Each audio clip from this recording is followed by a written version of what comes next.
Beast Morphers. Wow. Just wow. We've got to talk, guys. I'm going to come out and say it. Beast Morphers had the strongest premiere episode since at least Dino Charge, if not since RPM. First, a little background. For those who may be living under a rock, this is the first season run by Hasbro, and the time slot has been moved from Saturdays at noon to 8 a.m. Power Rangers used to always premiere at 8 a.m. back in the Fox Kids days, but that hasn't happened since Wild Force back in 2002. This isn't what I expected when I woke up this morning, but it is pretty cool. Yep, and that's pretty much how all of the fandom felt this morning too. Essentially, the story thus far is an organization called Grid Battle Force has tapped into the Morphin Grid, the source of all Ranger powers, and they plan to utilize it for green energy to reduce the worldwide pollution.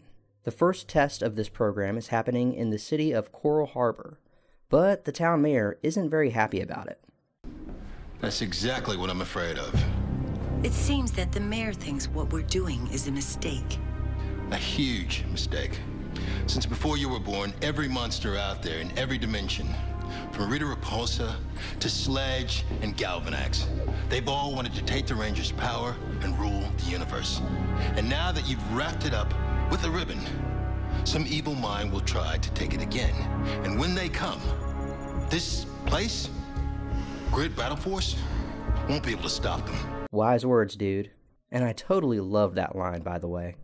But turns out, the Grid Battle Force plans on making Rangers of their own to protect the Morph X, what they call the liquid form of the Morphin Grid power, from potential evildoers.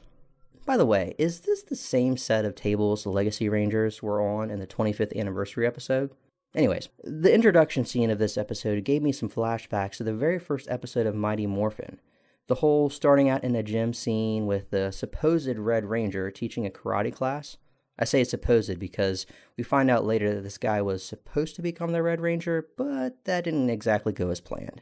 I also got some RPM vibes, being that the Red Ranger is the mayor's son, and the main villain this year is a computer virus.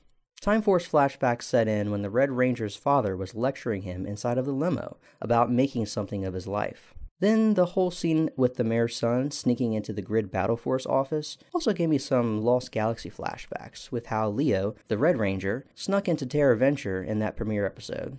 And also the overall concept of futuristic tech, the base, and man-made powers made me think a lot of Lightspeed Rescue.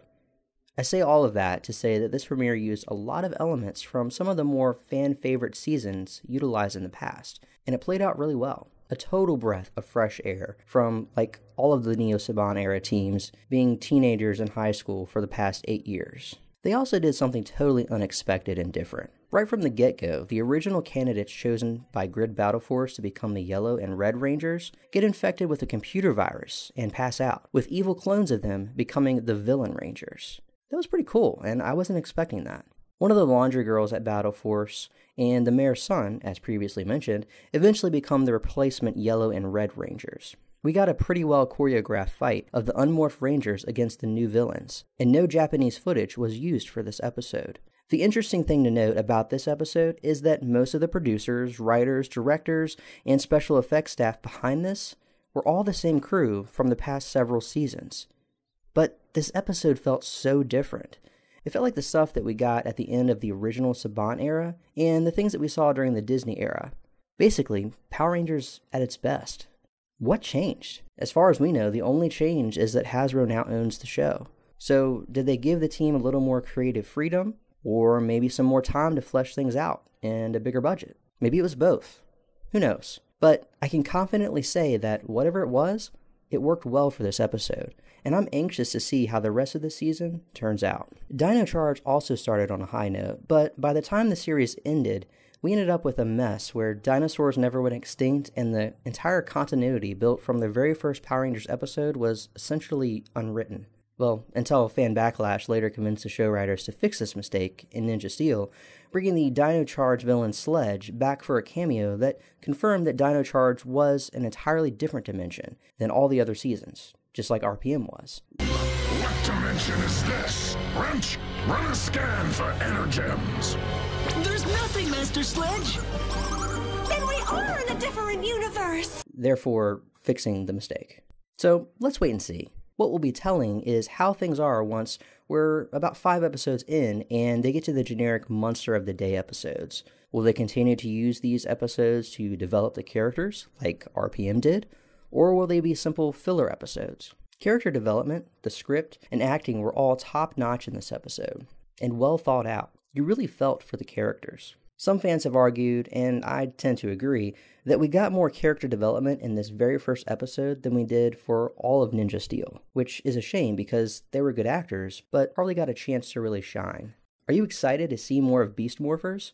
Leave a comment below with your thoughts. Give this video a like if you enjoyed it, and hit that subscribe button for more Power Rangers news and reviews. We'll see you next time.